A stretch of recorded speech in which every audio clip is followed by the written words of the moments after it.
तानाशाही नहीं चलेगी, तानाशाही नहीं चलेगी। काला कानून वापस लो। जो यहाँ पर जमा हुए हैं और आज जिस तरीके से फख्र से यहाँ पर आके हम सारे मुसलमान भाई बहन यहाँ खड़े हैं, आखिरत के दिन में ये लोग वहाँ पर जब जाएंगे तो ये ऐसे ही सर उठाकर खड़े रहेंगे, क्योंकि वहाँ पर उनके पास बोलने के लिए रहेगा कि जब हमारे शरीयत में जो है मुदाखलत की जा रही थी तो हमने वहाँ पर आवाज उठाई थी। ऐसे कई कानून हैं जिसके ऊपर हम मुसलमानों ने जो है वो बढ़ चढ़कर जो है वो आवाजें उठाई है। तो मैं आपसे इंतजार करूंगी कि मेरे पीछे आजादी के नारे साथ साथ लगाए। तो हम क्या चाहते हैं? तो हम क्या चाहते हैं? वक्त संशोधन से, काले कानून से। तो जोर से बोलो, तो जोर से बोलो। आजाद देश में वक्त संशोधन से, तो ऊंचा बोलो।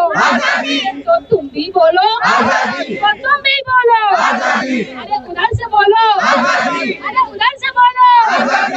वक्त संशोधन से, आजाद देश में, तो बीजेपी से। साथ में मैं अपील करती थी इसको क्लैप भी करे तो ये प्रोटेस्ट का मजा जो वो दोगुना हो जाएगा।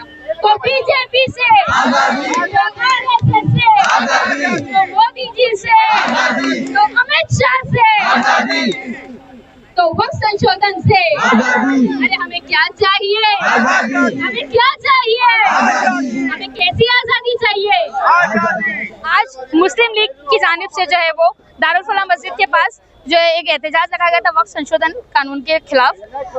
जैसे कि आपको मालूम है कि बीजेपी सरकार जो है जब भी सरकार में आती है तो कोई ना कोई ऐसे कानून लेकर आती है जिसकी वजह से मुसलमानों को जो है वो कुछ ना कुछ बेयर करना पड़ता है। कहीं वो CANRC हो, ट्रिपल तलाक हो, या अब देखो तो वक्त संशोधन कानून हो। ये जो वक्त के ऊपर जो कानून में बदलाव हुआ है ये है।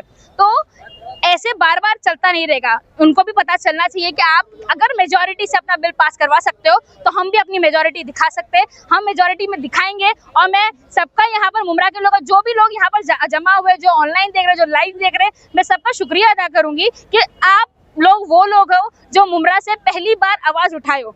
मुमरा में सबसे पहला, सबसे बड़ा, सबसे अच्छा जो है वो यहाँ पर प्रोटेस्ट जो है वो मुस्लिम लीग के लोगों ने किया और उन बाकी लोगों ने जो उनको समर्थन किया, मैं सभी का शुक्रिया अदा करूंगी। और मुझे यकीन है कि ये देखकर दूसरी पार्टियां, बाकी उल्मा और बाकी लोग भी जागेंगे और जरूर जो है वो इस बिल के खिलाफ जो है वो आवाज उठाएंगे। पिटीशन दायर करने वाले आप लोग? पिटीशन ऑलरेडी IML ने दायर कर चुकी है और उसकी भी सुनवाई हो चुकी है अभी उसके ऊपर। हाँ, और हमारे जो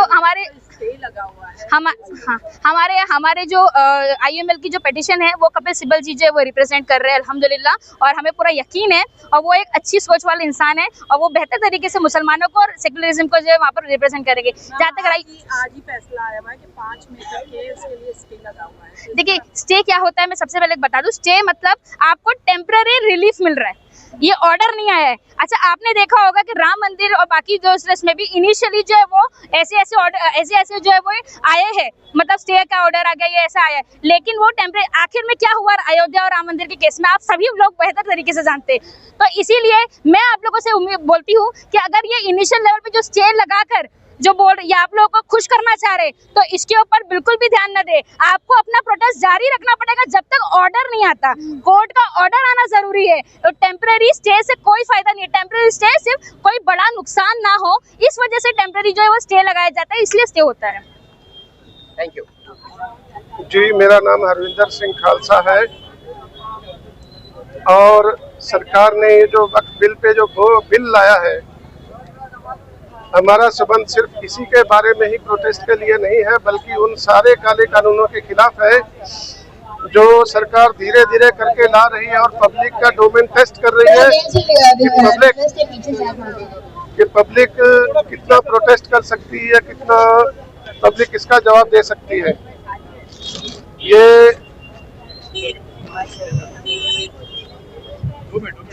वक्फ बोर्ड का जो बिल है, ये पहले सरकार ने किसानों का बिल लाया था तो उसका काम भी था कि धीरे धीरे अभी लैंड रिफॉर्म बिल भी लाए हैं।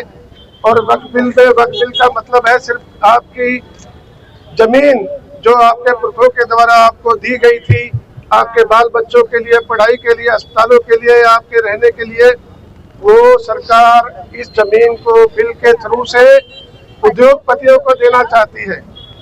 ऐसे बिल आ चुके हैं कि आने वाले समय में आपको पूछा नहीं होगा, जो बिल चाहिए होगा उस बिल पे उद्योगपति हाथ रखेगा कि ये लैंड का टुकड़ा हमको चाहिए।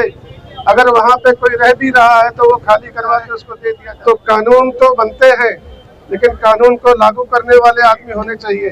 स्टे का मतलब क्या है? स्टे के बाद में भी कुछ भी जवाब आ सकता है। तो प्रोटेस्ट तो तब तक जारी रहेगा जब तक ये कानून वापस नहीं लिया जाता।